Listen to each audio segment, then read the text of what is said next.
إن الحمد لله نحمده ونستعينه ونستغفره ونعوذ بالله من شرور أنفسنا وسيئات أعمالنا من يهده الله فلا مضل له ومن يضلل فلا هادي له أشهد أن لا إله إلا الله وحده لا شريك له وأشهد أن محمدا عبده ورسوله الذي لا رسول ولا نبي بعده يا أيها الذين آمنوا اتقوا الله حق تقاته ولا تموتن إلا وأنتم مسلمون أما بعد Bapak dan Ibu kaum muslimin dan kaum muslimat yang dirahmati oleh Allah Subhanahu wa taala. Alhamdulillah, puji dan syukur senantiasa kita sampaikan kepada Allah Subhanahu wa taala. Salawat dan salam kita sampaikan kepada Rasulullah sallallahu alaihi wasallam dan juga kepada keluarga beliau, para sahabat, para tabi'in serta orang-orang mukmin yang senantiasa mengikuti beliau sampai hari kiamat nanti.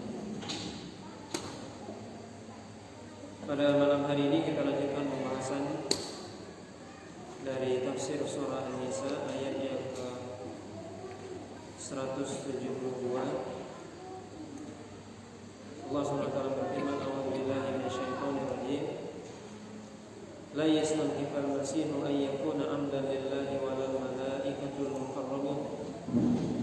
Wa man yastankif an ibadatihi wa yastakbir fasayahsyuruhum ilaihi jami'an. Bahwasanya Al-Masih Isa ibnu Maryam tidak akan enggan untuk menjadi hamba Allah. Begitu juga malaikat-malaikat yang didekatkan. Dan siapa saja yang dia merasa enggan untuk beribadah kepadanya dan juga sombong, maka Allah SWT akan mengumpulkan mereka semua nantinya.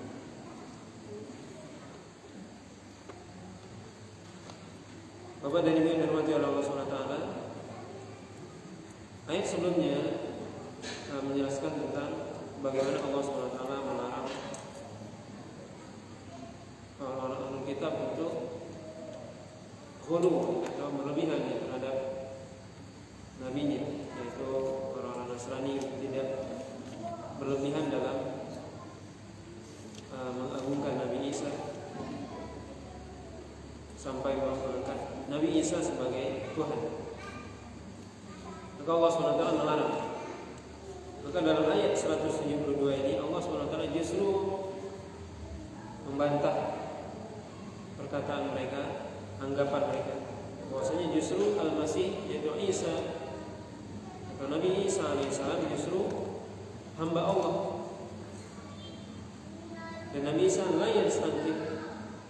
Ibnu Abbas mengatakan yastankif artinya yastakbir. Yastakbir artinya sombong, merasa enggan, merasa berat.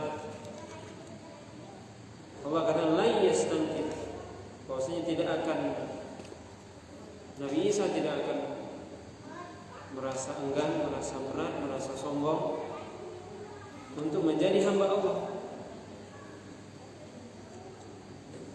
Ini menjadi bantahan kepada orang-orang Nasrani yang mereka mengatakan Nabi Isa sebagai Tuhan atau putra Allah. Maka Allah katakan Nabi Isa justru merasa dirinya sebagai hamba Allah SWT dan tidak pernah merasa sombong untuk menjadi hamba Allah. Justru menjadi hamba Allah merupakan sebuah kebanggaan. Makanya Nabi SAW dalam temuan yang lalu kita sudah sebutkan, Nabi melarang la taturuni kama atratin nasara Isa ibn Maryam. Jangan kalian berlebihan kepadaku sebagaimana orang Nasrani kepada Isa ibn Maryam. Faqulu inni abdullahi wa rasul. Katakan aku adalah hamba Allah dan rasulnya. Maka kita sebagai seorang hamba Allah merupakan sebuah titel yang dibanggakan. Dan Allah bisa lihat dan kita bisa lihat Allah SWT menyebutkan itu dalam beberapa ayat dalam Al-Quran. Allah mengatakan misalnya di awal surah Isra, subhanalladzi asra bi 'abdihi. Di Maha Suci Allah yang telah memperjalankan hambanya, yaitu Rasulullah, minal Masjidil Haram ila Masjidil Aqsa. Rasulullah sendiri bangga disebut sebagai hamba Allah. Dalam ayat-ayat Allah SWT kata di awal surah Al-Furqan, Tabarakalladzi nazzala al-Furqana 'ala 'abdihi liyakuna lil 'alamina nadhira.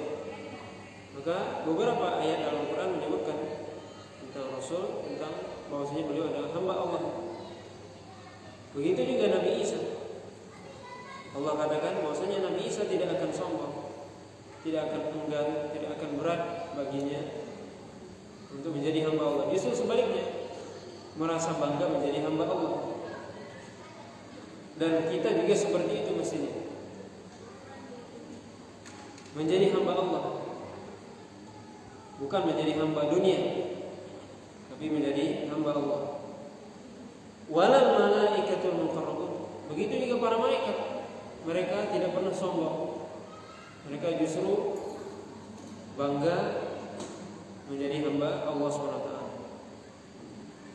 Justru Allah katakan, "Wa may yastankif an ibadatihi wa yastakbir." Adapun orang-orang yang dia merasa enggan, merasa berat, merasa sombong, angkuh dari beribadah kepadanya, beribadah kepada Allah SWT untuk menjadi hamba Allah, seperti orang Yahudi, Nasrani, dan orang-orang musyrik lainnya, yang mereka tidak mau menjadi hamba Allah, tapi menjadi hamba makhluk yang selain Allah SWT. Allah katakan, "Fasayahsyuruhum ilaihi jami'an." Maka Allah SWT akan mengumpulkan mereka semua nanti. Allah kumpulkan kepadanya nanti di akhirat.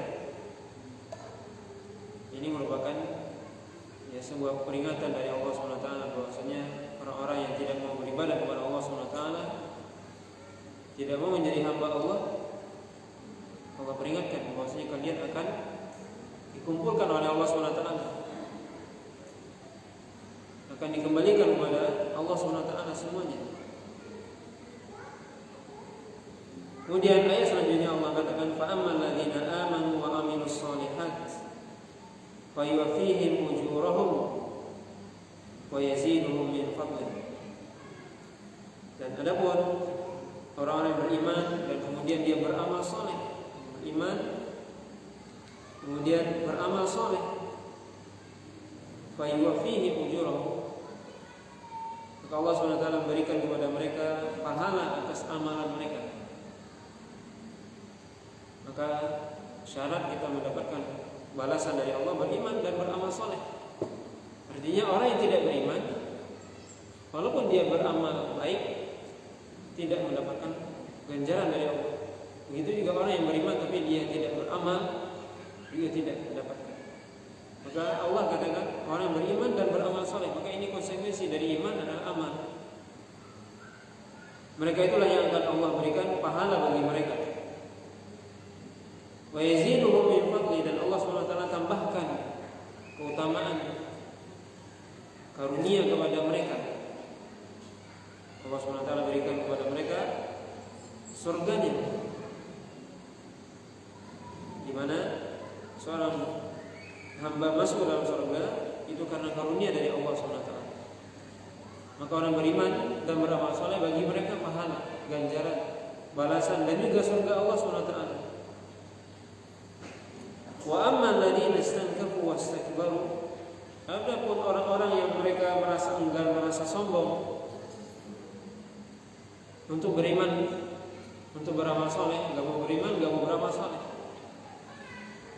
fa yu'adzibuhum 'adzaban alima, maka Allah SWT akan menyiksa mereka dengan azab yang pedih. Wala yajiduna lahum min dunillahi waliyya wala nasira. Dan mereka tidak mendapati nanti di akhirat seorang pun, tidak ada seorang pun nanti di akhirat, tidak ada akan mendapati seorang penolong pun, wali ataupun penolong kecuali Allah. Artinya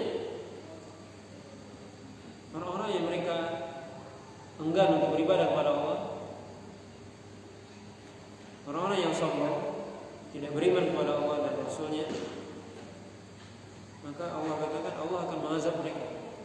Dan tidak akan ada orang yang, atau tidak akan ada satupun yang bisa memberikan bantuan, perlindungan, pertolongan kepada mereka kecuali hanya Allah.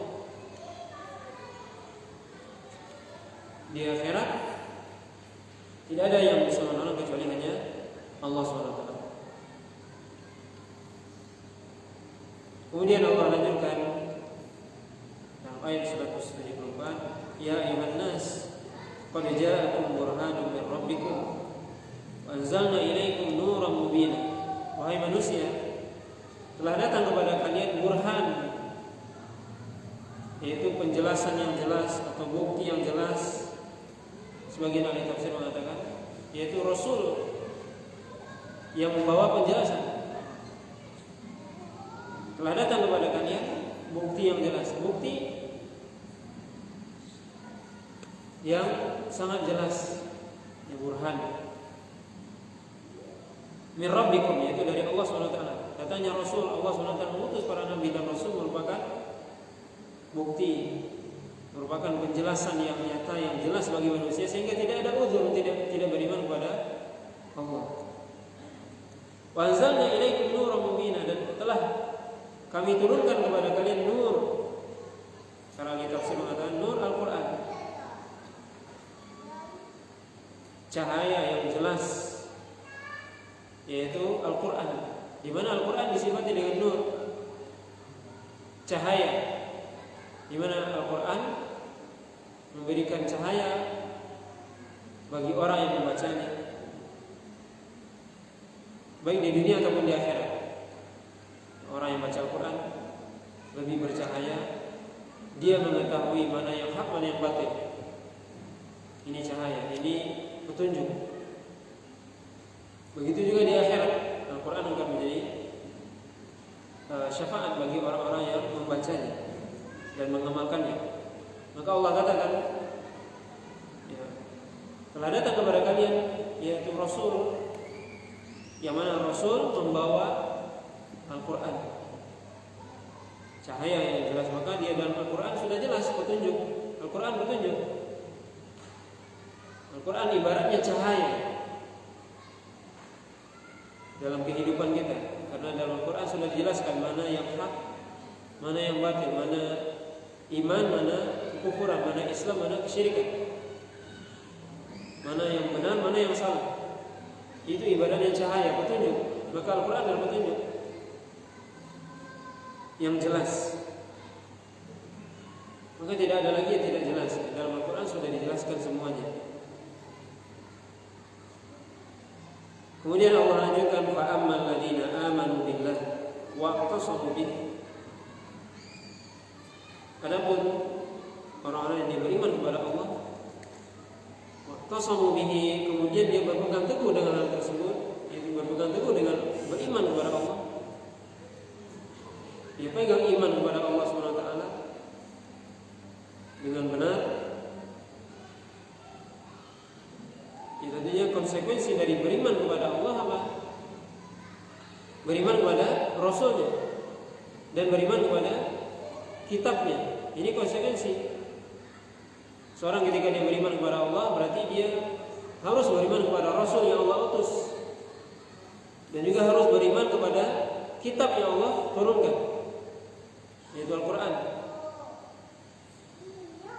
Fa'amman ladzina amanu billah, adapun orang yang beriman kepada waqtasamu bihi, berarti dia berpegang teguh dengan itu, berpegang teguh dengan ajaran Rasul, dan juga berpegang teguh dengan Al-Quran yang diturunkan oleh Allah SWT kepada Rasulnya. Fasayudkhiluhum fi rahmatin minhu, maka Allah SWT akan masukkan mereka ke dalam rahmatnya. Allah masukkan mereka, orang yang beriman kepada Allah, ke dalam rahmatnya, kasih sayangnya. Jadi akhirat, jadi dimasukkan ke dalam surga Allah SWT, karena jannah darul rahmah, yaitu surga adalah tempat rahmatnya Allah SWT. Maka Allah SWT menjanjikan kepada orang yang beriman kepada Allah, kemudian berpegang teguh dengan iman tersebut, akan dimasukkan ke dalam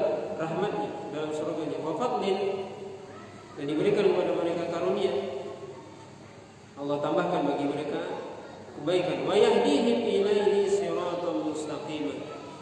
Dan Allah berikan kepada mereka jalan petunjuk yang lurus. Menunjukkan bahwasanya petunjuk hidayah, jalan yang lurus itu bisa diperoleh dengan beriman. Artinya seorang ketika dia beriman, maka Allah SWT akan berikan kepada dia hidayah. Ketika seorang tidak beriman, maka tidak diberikan kepada dia hidayah. Maka iman itu sendiri hidayah. Ketika seorang beriman, maka Allah tambahkan hidayahnya sehingga dia beramal. Ketika seorang beriman, kemudian dia berpegang teguh dengan iman tersebut, maka itu hidayah dari Allah SWT. Maka bagaimana kita bisa mendapatkan hidayah, jalan petunjuk yang lurus, yaitu dengan beriman kepada Allah, kemudian berpegang teguh dengan iman tersebut, berpegang teguh dengan apa yang diturunkan oleh Allah kepada Rasulnya. Dengan itu kita bisa mendapatkan jalan petunjuk yang lurus. Ya, ini dia.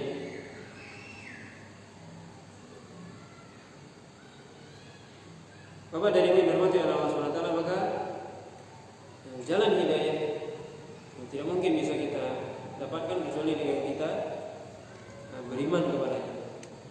Ketika kita beriman, kemudian mengamalkan iman, ini butuh kepada hidayah.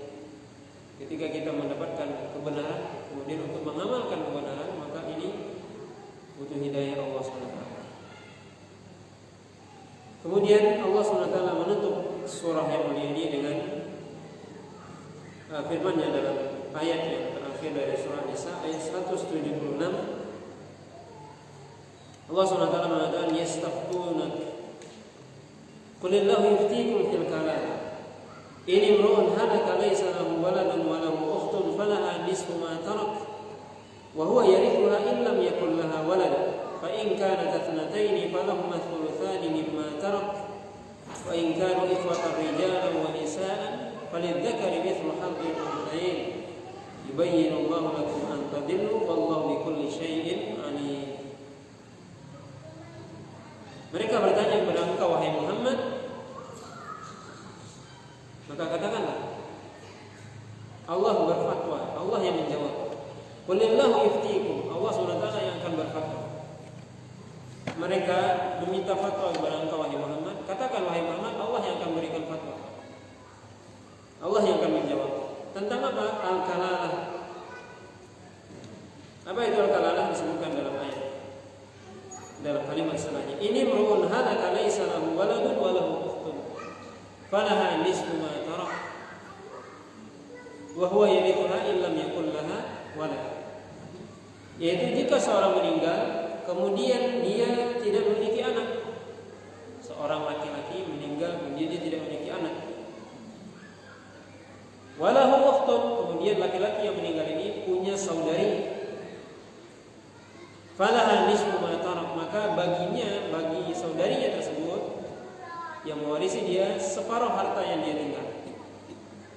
Wa huwa yarithuha in lam yakul laha walad. Kalau seandainya kebalikan, saudarinya yang meninggal, maka laki-laki tadi akan mewarisi perempuan tersebut. Kalau seandainya perempuan itu tidak memiliki anak. Fa in kanat ithnatayn falahuma thulutsan mimma tarak. Kalau seandainya laki-laki yang tadi meninggal kemudian meninggalkan dua orang perempuan, dua saudari, maka bagi keduanya, kalau tadi satu orang setengah. Karena kalau seandainya yang ditinggal itu saudarinya ada dua orang, maka bagi mereka 2/3 dari harta yang dia tinggal, yang ditinggalkan laki-laki tersebut. Wa in kanu ikhwatan rijalan wa nisaan falidhakari mithlu hadhil unthayayn. Kalau seandainya dia meninggal, seorang laki-laki tadi meninggal, kemudian dia meninggalkan beberapa orang saudara dan beberapa orang saudari, maka Allah katakan falidhakari mithlu hadhil unthayayn. Maka bagian seorang laki-laki 2 kali lipat bagian perempuan. Yubayyinu Allahu lakum an tadillu. Allah SWT menjelaskan ini semua agar kalian tidak tersesat. Wallahu bikulli syai'in alim. Allah SWT Maha mengetahui atas segala sesuatu. Maka dari yang dirahmati oleh Allah SWT, ini ayat yang ke-176, ayat terakhir dari surah An-Nisa, berbicara tentang warisan, yang mana kita sudah pernah sebutkan. Allah SWT menyebutkan tentang warisan di awal-awal surah An-Nisa, yaitu ayat 11 dan 12. Jadi dalam surah An-Nisa ada 3 ayat yang menjelaskan tentang warisan, dan Allah jelaskan itu secara detail. Itu Allah jelaskan secara detail. Ayat 11, ayat 12, dan ayat 172 atau ayat 176 ya. Ayat terakhir. Ayat 11, ayat 12 dan ayat terakhir dari surah An-Nisa. Maka 3 ayat ini menjelaskan secara detail tentang warisan. Makanya para ulama menjelaskan kalau kita ingin belajar ilmu waris harus hafal 3 ayat ini. Karena ini dalil. Ayat 11, ayat 12, ayat terakhir. Hafal dan dipahami. Kita hafalkan, kita pahami, maka sudah bisa memiliki dasar-dasar ilmu waris. Di sini Allah katakan, dan ini bisa kita bayangkan bahwasanya warisan Allah SWT sebutkan dengan detail dalam Al-Quran jawabannya atau pembagiannya, menunjukkan bahwasanya warisan mesti dibagi secara hukum Islam.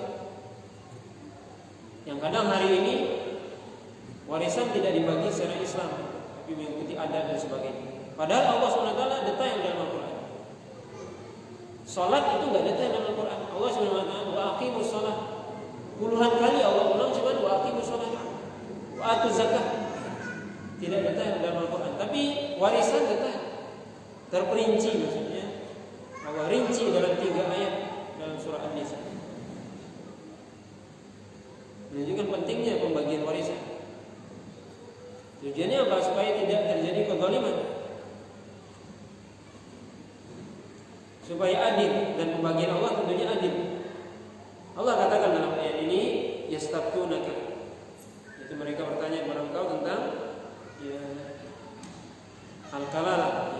Jadi ayat ini bicara tentang al-kalalah, yaitu al-kalalah para ulama menjelaskan dalam ayat ini sebutkan seorang laki-laki yang dia meninggal, kemudian dia tidak memiliki anak. Kemudian ditambahkan oleh para ulama dengan hadis dari Nabi SAW bahwasanya al-kalalah itu adalah orang yang dia meninggal tidak punya anak dan tidak punya bapak, atau lebih pas disebut seorang yang meninggal tidak mempunyai far waris dan juga aslul waris. Jadi far artinya anak ke bawah, anaknya cucu dan seterusnya. Kalau nggak punya anak berarti nggak punya cucu, mesti. Dari mana ada cucu kalau nggak punya anak? Kemudian nggak punya bapak, maksudnya dia meninggal, bapaknya sudah tidak ada. Itu maksudnya. Jadi tidak punya bapak di sini maksudnya dia meninggal, bapaknya sudah duluan meninggalnya, begitu maksudnya. Jadi ketika si A meninggal, bapaknya sudah nggak ada. Ya, orang tuanya atau bapaknya lagi, kakeknya dan seterusnya. Itu maksud al-kalalah. Jadi al-kalalah itu seorang laki-laki meninggal, dia nggak punya farah waris atau keturunan bawah anak. Dia bisa jadi punya tapi sudah meninggal. Pokoknya nggak ada, ketika itu sudah nggak ada. Atau ke atas bapak dan seterusnya. Yang ada cuma siapa? Namanya hawashi. Hawashi itu saudara. Maka Allah katakan di sini, yaitu disebut dengan al-kalalah. Ini perkara namanya dalam warisan disebut al-kalalah. Allah SWT menyebutkan di sini, kalau dia memiliki saudari satu orang, maka dia saudari tersebut mendapatkan setengah harta warisan, setengah dari harta warisan tersebut. Kalau seandainya itu kalau satu orang perempuan, kalau 2/3. Dan sebaliknya, kalau saudarinya meninggal sedangkan dia yang hidup, maka dia mewarisi harta saudarinya tadi. Dan di sini para ulama menjelaskan, saudari di sini atau saudara di sini adalah saudara kandung dan saudara sebapak. Adapun kalau saudara seibu itu sudah dijelaskan dalam surah An-Nisa ayat 12. Nah, itu dibedakan ya. Dalam surah An-Nisa ayat 12 itu kalau seandainya disebutkan juga al-kalalah di situ, tapi yang meninggal adalah saudari atau saudara seibu. Sedangkan dalam ayat ini yaitu saudara atau saudari kandung atau yang sebapak. Kemudian Allah katakan, wa in kanu ikhwatar rijal wa nisa'an falidzakari mithlu hadzal unthayayn. Kemudian kalau seandainya dia meninggalkan saudari dan saudara yang banyak, beberapa orang, lebih dari 2, 3 dan sebagainya, maka kata Allah SWT, ya lebih dari 2 tentunya ya.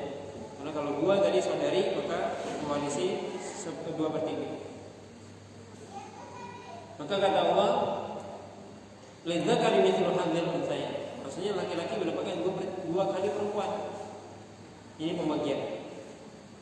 Maka Allah SWT dalam pembagian warisan laki-laki mendapat 2 kali perempuan. Kenapa laki-laki? Hikmahnya adalah karena laki-laki menjadi kepala rumah tangga, dia bertanggung jawab. Dia harus menafkahi anak istrinya. Sedangkan seorang perempuan, dia dinafkahi oleh suaminya. Maka ini salah satu hikmah di mana Allah SWT memberikan jatah bagian bagi seorang laki-laki kalau dia mendapatkan warisan, bagian dia 2 kali perempuan. Jadi lebih banyak laki-laki dapat warisan daripada perempuan. Allah katakan yubayyinullahu lakum an tadillu. Allah SWT menjelaskan ini semua agar kalian tidak tersesat. Berarti kalau orang membagi warisan tidak sesuai dengan hukum Islam, tersesat dia, sesat. Pembagian yang sesat. Allah yang bilang. Allah jelaskan ini untuk diamalkan supaya apa? Supaya tidak tersesat. Berarti kalau orang membagi tidak sesuai dengan Islam, berarti namanya tersesat. Allah yang bilang. Itu pembagian sesat berarti. Kalau tidak sesuai dengan aturan Islam. Jadi untuk apa Allah merinci? Coba kita bayangkan, bisa kita bayangkan. Allah rinci dalam Al-Quran, terus kita nggak pakai. Buat apa? Detail Allah sebutkan dalam Al-Quran, terus kita nggak pakai. Dilempar aja hukum ini ke belakang. Kita pakai hukum adat kita. Kata Allah sesat. Ya jelas Allah marah. Allah rinci, tidak hanya sekedar secara umum disebutkan, dirinci oleh Allah, disebutkan secara detail supaya tidak ada cekcok. Kemudian kita tinggalkan hukum ini. Kita menggunakan hukum berdasarkan selera kita sebagai budaya kita atau hukum aturan kita. Ini dalam hal warisan. Maka ini peringatan ya dari Allah SWT agar membagi warisan sesuai dengan apa yang diajarkan oleh Allah SWT dalam Al-Quran ini, dalam 3 ayat dalam surah Nisa. Ketika kita membagi tidak sesuai, lalu 3 ayat ini gimana? Berarti kita kufur kepada 3 ayat ini, tersesat. Itu yang dilakukan oleh orang Yahudi, yang mereka beriman dengan sebagian kitab, kufur terhadap sebagian yang lain, tidak mau beramal dengan sebagian yang lain karena tidak menurut selera mereka. Kalau kita begitu juga berarti meniru orang Yahudi.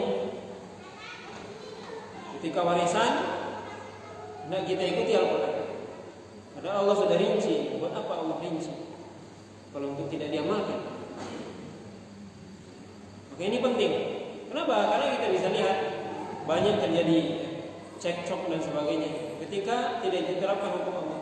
Dan tentunya secara umum tadi bukan hanya dalam hal waris, dalam segala hal ketika tidak diterapkan hukum Allah, maka akan hilang keadilan, akan timbul mafsadat, bahaya dan sebagainya. Dan ini isyarat juga dari Allah SWT. Kalau seandainya dalam hal warisan saja kita dituntut untuk mengikuti syariat Allah, berarti dalam hal yang lebih dari itu mestinya ini isyarat. Wallahu bikulli syai'in alim. Dan Allah SWT Maha mengetahui atas segala sesuatu. Berarti kalau kita membagi tidak sesuai dengan aturan Allah, berarti kita lebih tahu dari Allah. Merasa lebih hebat dari Allah berarti. Karena Allah tutup ayat ini dengan mengatakan Allah mengetahui atas segala sesuatu. Mana yang lebih pas, mana yang tidak, mana yang lebih adil, mana yang tidak. Zaman sekarang dia bilang, kenapa laki-laki 2 kali perempuan? Harus sama harusnya. Laki-laki harus dengan perempuan harus sama. Ini hukum siapa yang menyamakan laki-laki dengan perempuan? Hukum orang-orang kafir. Orang-orang kafir menyamakan antara laki-laki dan perempuan. Dalam hukum Islam tidak. Ada perbedaan. Ya, dalam hal misalnya warisan tidak sama. Maka ini yang perlu kita pahami dengan sebaik-baiknya, bahwasanya Allah SWT yang telah merinci hukum waris dalam Al-Quran. Tujuannya apa? Dirinci detail. Tujuannya tentunya untuk kita amalkan, bukan untuk kita biarkan kita sekedar baca saja.